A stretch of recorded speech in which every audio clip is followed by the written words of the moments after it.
Hello दोस्तों, हमारी आज की कहानी है माता पिता को घर से निकालने की साजिश रचने वाले बेटे बहू को माता पिता ने दिया सरप्राइज। कहानी पसंद आई तो हमारे चैनल को सब्सक्राइब जरूर करें।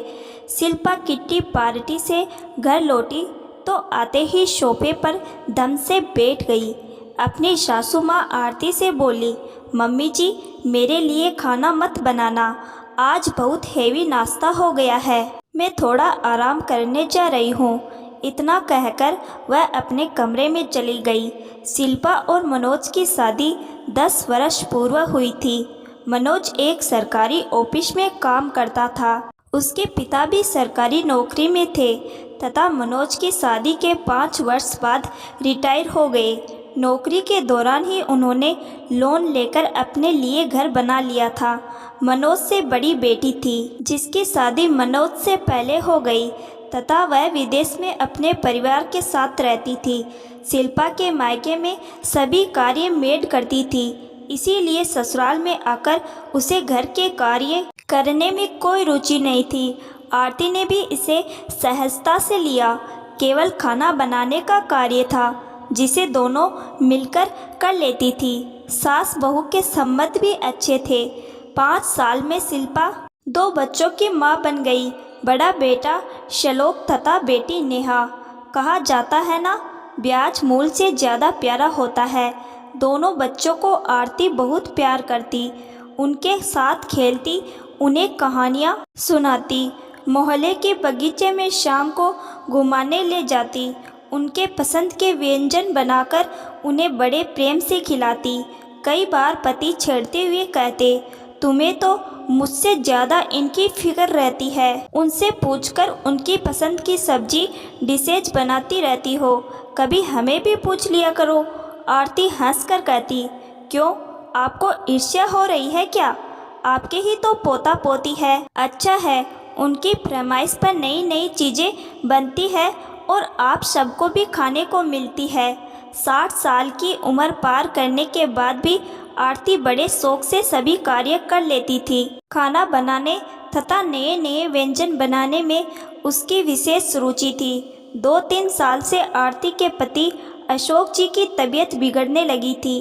अक्सर उन्हें कांसी का दौरा पड़ जाता तो वह जल्दी रुकने का नाम नहीं लेता था। सभी जांच परीक्षण हो गए, अलग अलग डॉक्टरों की दवाइयाँ भी दी गई, लेकिन कोई विशेष लाभ नहीं हुआ।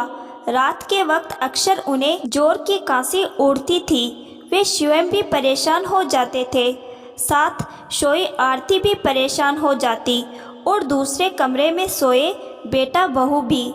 एक दिन शिल्पा मनोज से बोली, क्यों ना मम्मी डैडी को दूसरे कमरे में शिफ्ट कर दिया जाए, रात भर कांसते रहते हैं, ना खुद चैन से सोते हैं ना हमें सोने देते हैं। मनोज ने पूछा, किस कमरे में शिफ्ट कर सकते हैं? एक कमरा बच्चों के लिए है और एक तो स्टोर है, उसमें ज़्यादा रोशनी भी नहीं है और हवा भी नहीं आती, तो क्या फ़र्क पड़ता है, उन्हें तो वैसे भी खांसी होती रहती है, ज़्यादा हवा की ज़रूरत भी नहीं है। और रही रोशनी की बात, तो कौन सा वहाँ किताबें पढ़नी है या सिलाई कढ़ाई करनी है? शिल्पा लापरवाही से बोली। 2-4 दिनों के बाद ही मनोज आरती से बोला, मम्मी अगर आप बुरा ना माने तो आप और डैडी उधर वाले कमरे में शिफ्ट हो जाए। क्यों बेटा, यहाँ क्या तकलीफ़ है? नहीं मम्मी, बात यह है कि डैडी रात भर कांसते रहते हैं तो उनकी आवाज़ हमारे कमरे तक आती है, नींद में खलल पड़ता है। इसमें बुरा मानने की तो बात ही नहीं है, आखिर हमें एक दूसरे का ख्याल तो रखना ही चाहिए, मनोज सफाई देते हुए बोला।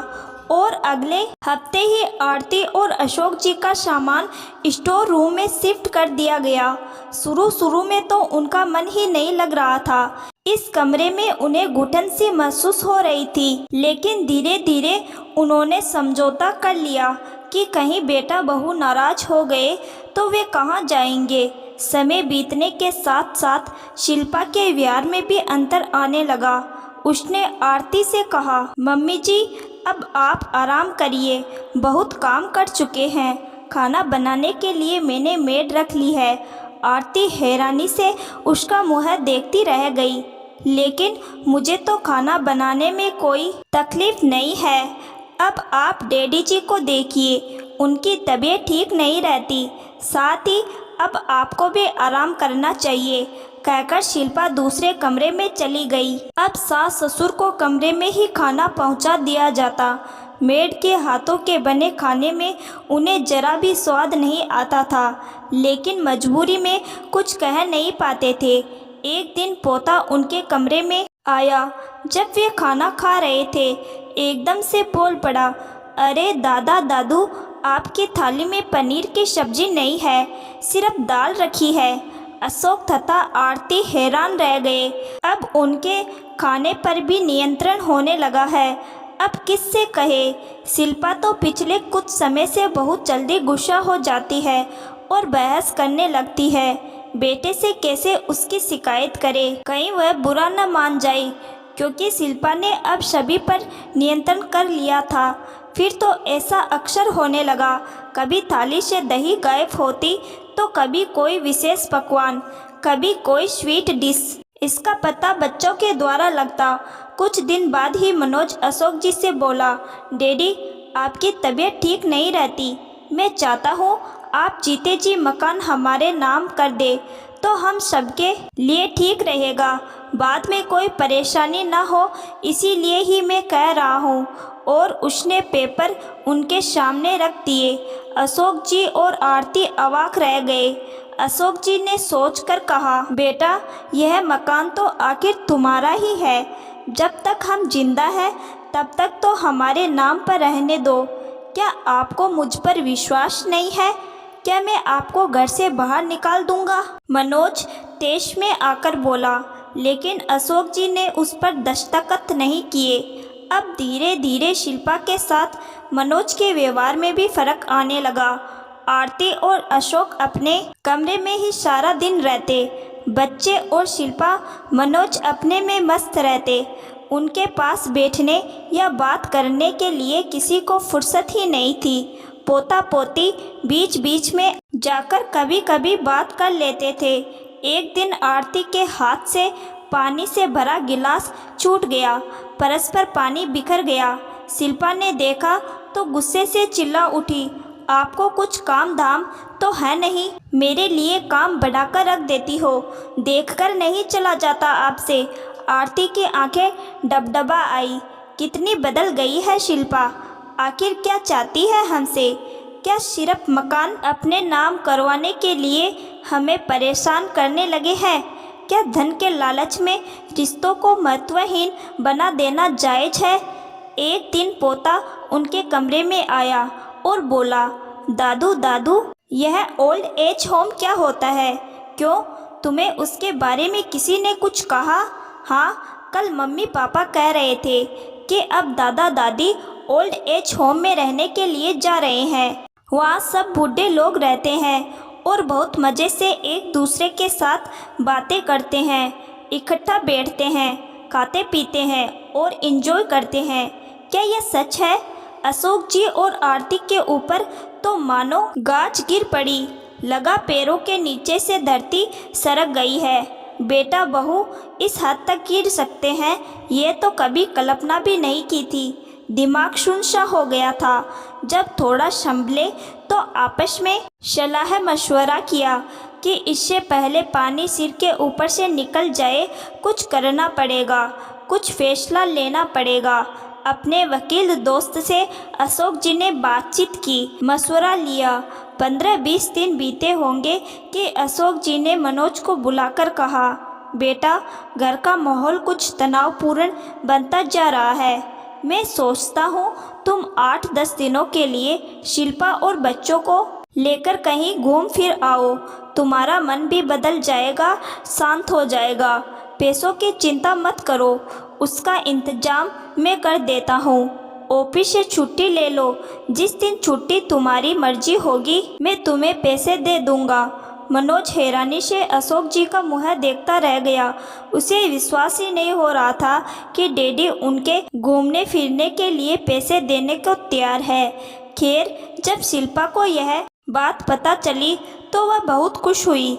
एक सप्ताह के अंदर ही मनोज की छुट्टियां स्वीकार हो गई और उन्होंने परिवार के साथ 8 दिन का टूर बना लिया। अगले दिन ही अशोक जी ने मनोज के हाथ में नगद पैसे रख दिए। 8 दिनों की यात्रा के दौरान शिल्पा, मनोज तथा बच्चों ने खूब एंजॉय किया, खूब घूमे फिरे। जिस दिन वे घर पहुंचे, टैक्सी से उतरकर जो ही दरवाजे के पास पहुंचे तो देखा वहां कुछ लोग बैठे हैं और घर के कंपाउंड के साइड में ही कुछ मशीनें पड़ी है। आप सब कौन है और ये सब क्या है? मनोज के पूछते ही उन लोगों ने कहा, यह मकान हमने खरीद लिया है और यहाँ पर अस्पताल बनाना शुरू कर दिया है। आपका पूरा सामान अंदर के एक कमरे में रखा हुआ है। आप 2 दिन के अंदर उसे खाली करें। यह पेपर देख लीजिए। परसों से हम यहाँ बुलडोजर चलाकर इस बिल्डिंग को गिराने वाले हैं। तब तक आप अपना इंतजाम कर ले। मनोज और शिल्पा की आंखों के आगे मानो अंधेरा छा गया। ये कैसे हो सकता है? हिम्मत जुटाकर पूछा, हमारे मम्मी डैडी कहाँ हैं? वे पैसे लेकर दूसरे शहर में शिफ्ट हो गए हैं। शिल्पा और मनोज को काटो तो खून नहीं। आखिर मम्मी डैडी ने ऐसा क्यों किया? हमने उनका क्या बिगाड़ा था? फिर दिमाग स्वयं ही जवाब देने लगा, तुम भी तो माँ बाप को घर से निकालने की साजिश रच रहे थे। उनके साथ इतना बड़ा अन्याय विश्वासघात करने वाले थे। तुम्हें नहीं पता, हर कर्म का हिसाब किताब भुगतना पड़ता है। तुम्हारे साथ यही होना चाहिए था। अब पछताने के सिवा और कुछ वे नहीं कर सकते थे। तो दोस्तों, हमारी कहानी कैसी लगी कमेंट करके ज़रूर बताइएगा।